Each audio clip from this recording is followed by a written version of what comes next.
In the quiet, affluent suburb of Willow Creek, where manicured lawns and sprawling estates were the norm, the Harrington family was the epitome of success. Richard Harrington, a self-made tech mogul, and his wife, Margaret, a former fashion editor, lived in a sprawling modern mansion with their two young children, Emily and Jack. The Harringtons were the kind of family that seemed to have it all: wealth, influence, and a picture-perfect life. But beneath the surface of their polished existence, a storm was brewing, one that would unravel their carefully constructed world. It all began on a crisp autumn evening in late October. The Harringtons were preparing to attend a high-profile charity gala in the city, an event they couldn't miss. With their usual nanny on vacation, they had hired a temporary babysitter through a reputable agency. Her name was Clara Bennett, a 20-year-old college student with a warm smile and impeccable references. She seemed like the perfect choice: responsible, polite, and great with kids. What the Harringtons didn't know was that Clara had a secret, one that would soon shatter their lives. Clara arrived at the Harrington estate that evening, dressed in a simple yet professional outfit. She greeted the family with a friendly demeanor, instantly putting them at ease. Richard and Margaret gave her a quick tour of the house, showing her the children's rooms, the kitchen, and the playroom. They emphasized the importance of keeping the doors locked and the security system armed at all times. The Harringtons' home was equipped with state-of-the-art surveillance cameras, motion sensors, and a biometric vault in Richard's study, where they kept their most valuable possessions: cash, jewelry, and important documents. As the Harringtons left for the gala, Clara settled in with the children. She read them bedtime stories, helped them brush their teeth, and tucked them into bed with the care of someone who had done this countless times before. Once the kids were asleep, Clara made her way to the kitchen, where she poured herself a glass of water and sat at the island, seemingly lost in thought. But her calm exterior masked a mind that was racing with anticipation. Hours passed, and the house was silent except for the faint hum of the security system. Clara waited until the clock struck midnight before she made her move. She pulled out a small device from her bag, a sleek, unassuming gadget that looked like a smartphone but was, in fact, a sophisticated hacking tool. Clara had spent months preparing for this moment, studying the Harrington security system, learning its weaknesses, and devising a plan to bypass it without triggering any alarms. She moved through the house with the precision of a seasoned thief, avoiding the motion sensors and disabling the cameras one by one. When she reached Richard's study, she paused for a moment, her heart pounding in her chest. The biometric vault was her final obstacle. Clara placed her hand on the scanner, holding her breath as the device worked its magic. Within seconds, the vault door clicked open, revealing stacks of cash, glittering jewelry, and a collection of rare artifacts. Clara's eyes widened as she took in the sight. She had expected to find valuables, but the sheer scale of the Harrington fortune was staggering. She quickly got to work, filling her bag with as much as she could carry. She didn't take everything, just enough to make it look like a professional job, not a personal vendetta. When her bag was full, she closed the vault, reset the security system, and made her way back to the kitchen, where she sat down as if nothing had happened. The next morning, the Harringtons returned home to find everything seemingly in order. Clara had made breakfast for the kids and was tidying up the kitchen when they walked in. Richard and Margaret thanked her for her help and paid her in cash, unaware that their vault had been compromised. It wasn't until later that afternoon, when Richard went to retrieve a document from the vault, that he discovered the theft. The realization hit him like a punch to the gut. The vault was nearly empty, and the security system showed no signs of a breach. Richard immediately called the police, and within hours, the Harrington estate was swarming with investigators. Detective Marcus Hale, a seasoned investigator with a reputation for solving high-profile cases, was assigned to lead the investigation. He was a no-nonsense cop with a sharp mind and an eye for detail, and he knew this case would be anything but straightforward. As Detective Hale and his team combed through the evidence, they quickly realized that this was no ordinary burglary. The thief had left no fingerprints, no footprints, and no trace of forced entry. The security system logs showed no unusual activity, and the cameras had mysteriously stopped recording during the time of the theft. It was as if the thief had vanished into thin air. The Harringtons were in shock. Richard couldn't understand how someone could have breached their vault without triggering the alarms. Margaret was distraught, her mind racing with questions about who could have done this and why. The children, oblivious to the chaos, played in the backyard, their laughter a stark contrast to the tension inside the house.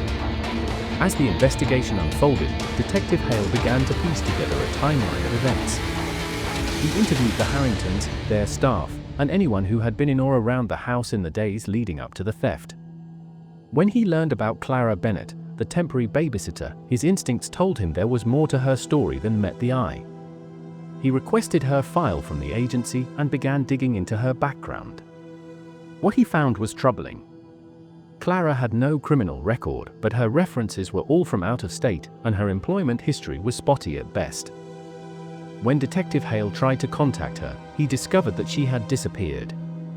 Her phone was disconnected, her apartment was empty, and her social media accounts had been deactivated. It was as if Clara Bennett had never existed. As the days turned into weeks, the case grew colder. The Harringtons offered a substantial reward for any information leading to the recovery of their stolen property, but no credible leads emerged. The media picked up the story, dubbing it the vault heist of Willow Creek, and speculation ran rampant. Was it an inside job? A professional thief? Or something even more sinister? Detective Hale refused to give up. He knew that every criminal made mistakes, and he was determined to find Clara's. He expanded his search, reaching out to contacts in other states and even other countries. He analyzed every piece of evidence, no matter how small, looking for the one clue that would break the case wide open. Meanwhile, Clara was living a new life under a false identity, far from Willow Creek. She had planned every detail of her escape, from the fake references to the untraceable cash she had used to disappear. But even as she settled into her new life, she couldn't shake the feeling that she was being watched. She knew it was only a matter of time before Detective Hale caught up to her, and she had to stay one step ahead if she wanted to stay free. The stage was set for a high-stakes game of cat and mouse, with millions of dollars and Clara's freedom hanging in the balance. As Detective Hale closed in on his suspect, Clara prepared to make her next move, knowing that one wrong step could mean the end of her carefully constructed plan. The confrontation was inevitable, and when it came, it would change everything. Detective Marcus Hale was not a man who gave up easily. The Harrington case had become personal for him, not just because of the high-profile nature of the crime, but because of the sheer audacity of it. A 20-year-old babysitter had outsmarted a state-of-the-art security system and vanished with $3 million in cash and valuables. It was a puzzle that gnawed at him, and he was determined to solve it. Weeks turned into months, and while the media's interest in the case waned, Hale's determination only grew stronger. He spent countless hours reviewing the evidence, re-interviewing witnesses, and following up on even the faintest leads. His breakthrough came unexpectedly, during a routine check of financial transactions linked to Clara Bennett's known associates. A small, seemingly insignificant withdrawal from an ATM in a small town in Oregon caught his attention. The amount was trivial, $200, but the location was curious. Why would someone connected to Clara be in a remote town hundreds of miles from Willow Creek? Hale dug deeper, cross-referencing the ATM's location with travel records and surveillance footage. What he found sent a jolt of adrenaline through him. The person who had used the ATM matched Clara's description, though her appearance had changed. She had dyed her hair blonde and was wearing glasses, but her mannerisms were unmistakable. Hale knew he was close.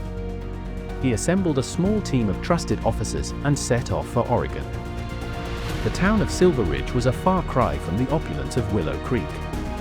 Nestled in the mountains, it was the kind of place where everyone knew everyone, and strangers stood out.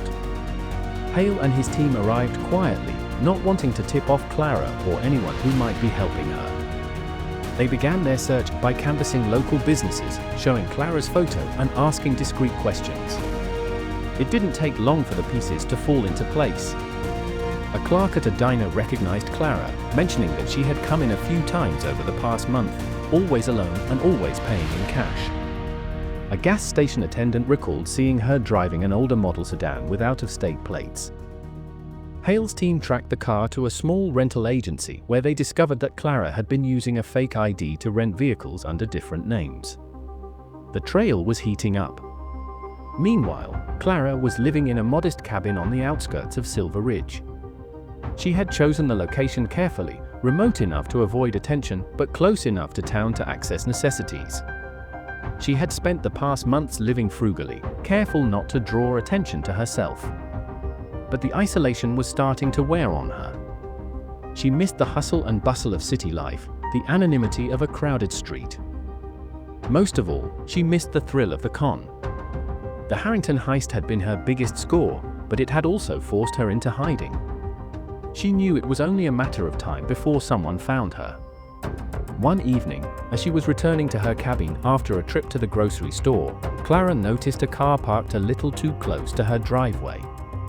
Her instincts kicked in immediately. She drove past her cabin without stopping, circling the area to see if she was being followed. When she was sure the coast was clear, she parked a mile away and approached her cabin on foot, using the cover of the trees to stay hidden. Inside the cabin, Clara's mind raced. She had always known this day would come, but she had hoped it would be later rather than sooner.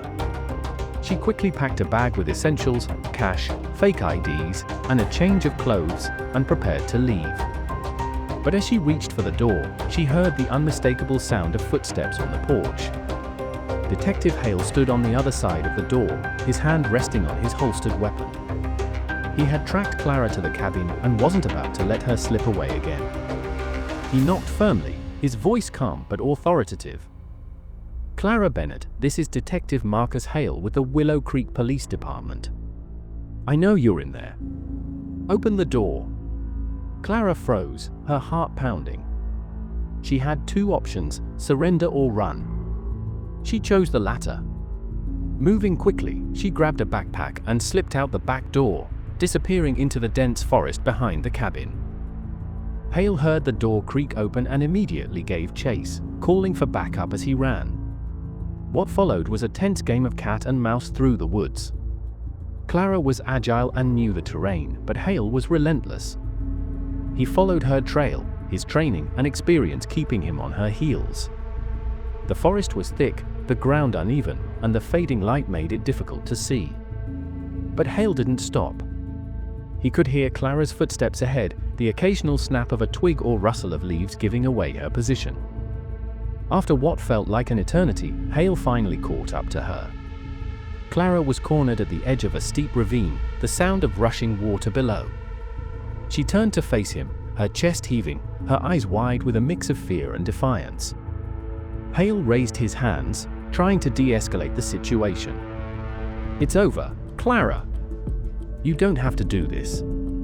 Just come with me, and we can talk." Clara shook her head, her grip tightening on the backpack. "You don't understand," she said, her voice trembling. "I didn't have a choice. I had to do it." Hale took a cautious step forward. "I get it. You're young, you made a mistake. But running isn't the answer. Let me help you." For a moment, it seemed like Clara might surrender. But then, without warning, she turned and leaped into the ravine, disappearing into the darkness below. Hale rushed to the edge, shining his flashlight into the abyss, but there was no sign of her. The sound of the rushing water drowned out all other noise, making it impossible to tell if she had survived the fall. Backup arrived shortly after, and a search party was organized. They scoured the ravine and the surrounding area, but Clara was nowhere to be found. It was as if she had vanished into thin air once again. Hale was frustrated, but not defeated. He knew Clara was resourceful, but he also knew that no one could stay hidden forever. The search for Clara Bennett stretched on for weeks, but the trail had gone cold. The ravine where she had disappeared was vast and treacherous, with dense forests and winding rivers that made it nearly impossible to track her. Detective Marcus Hale returned to Willow Creek, frustrated but unwilling to admit defeat. He knew Clara was out there, and he was determined to find her, no matter how long it took. Back in Silver Ridge, the locals whispered about the mysterious woman who had vanished into the woods. Some claimed to have seen her hiking in the mountains, while others swore she had fled to Canada. The truth, however, was far more calculated. Clara had survived the fall into the ravine, using her wits and survival skills to navigate the rugged terrain. She had planned for this possibility, stashing supplies in hidden caches throughout the area. For months, she lived off the grid, moving from one hideout to another, always staying one step ahead of the law. But Clara's luck couldn't last forever. The isolation and constant paranoia began to take their toll. She missed the thrill of her old life, the adrenaline rush of pulling off a heist. More than that, she missed the sense of control. Out here, she was at the mercy of the elements, always looking over her shoulder, always wondering when the next knock on the door would come. She knew she couldn't run forever. Meanwhile, Detective Hale had been busy. He had spent the months since the confrontation analyzing every detail of Clara's past, looking for patterns or connections that might lead him to her. His breakthrough came when he discovered that Clara had a younger brother, Ethan, who lived in a small town in Montana. Ethan had no criminal record and had cut ties with Clara years ago, but Hale suspected he might still be in contact with her. It was a long shot, but it was the only lead he had. Hale traveled to Montana and began surveilling Ethan's home. For days, he watched and waited, hoping Clara would show up. Finally, his patience paid off. One evening, as the sun dipped below the horizon, a familiar figure approached the house. It was Clara, her hair now auburn and cut short, but unmistakably her. Hale's heart raced as he called for backup, careful not to alert her to his presence. Clara had come to see Ethan one last time. She knew it was risky, but she needed money and a place to lay low for a while. She had planned to leave the country, using a fake passport she had acquired through her network of contacts. But as she hugged her brother goodbye, she noticed a flicker of movement in the shadows outside. Her instinct screamed at her to run, but it was too late. Hale and his team moved in, surrounding the house and cutting off all escape routes. Clara tried to bolt out the back door, but she was met by two officers who quickly subdued her. As they handcuffed her, she looked up at Hale, her expression a mix of resignation and defiance.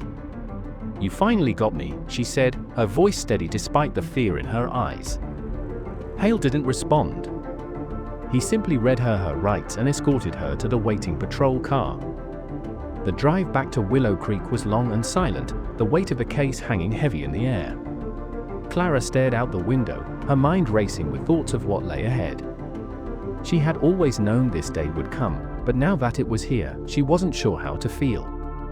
The trial was a media sensation, with headlines dubbing Clara the Babysitter Bandit. The prosecution painted her as a master manipulator, a cold and calculating criminal who had preyed on the trust of an innocent family. The defense argued that Clara was a victim of circumstance, a young woman who had been driven to desperate measures by a difficult upbringing.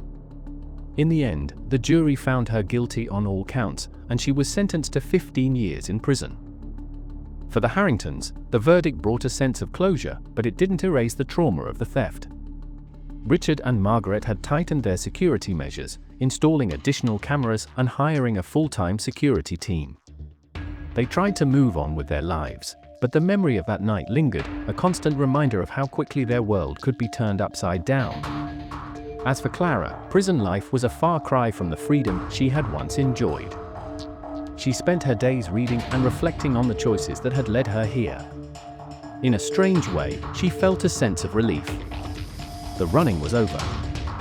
The lies were over. For the first time in years, she didn't have to look over her shoulder. Detective Hale visited her once, a few months after her sentencing. They sat across from each other in the visitation room, the glass partition between them a stark reminder of the divide that now separated their worlds. "I just wanted to see how you were doing," Hale said, his tone neutral but not unkind. Clara shrugged. "I'm alive." "That's more than I expected." Hale nodded. "You're smart, Clara. You could have done a lot of good with that brain of yours. It's a shame it had to end like this." Clara smiled faintly. "Maybe. But this is where I belong. At least for now." Hale left the prison that day with mixed feelings. He had solved the case, brought a criminal to justice, and yet he couldn't shake the feeling that Clara's story wasn't over. She was young, resourceful, and full of potential. What she chose to do with that potential once she was free was anyone's guess. As for Clara, she spent her days planning for the future. She knew she had made mistakes, but she also knew that life was full of second chances. When her time was up, she would start over, this time on the right side of the law. The game wasn't over, it was just beginning. And Clara Bennett was ready to play.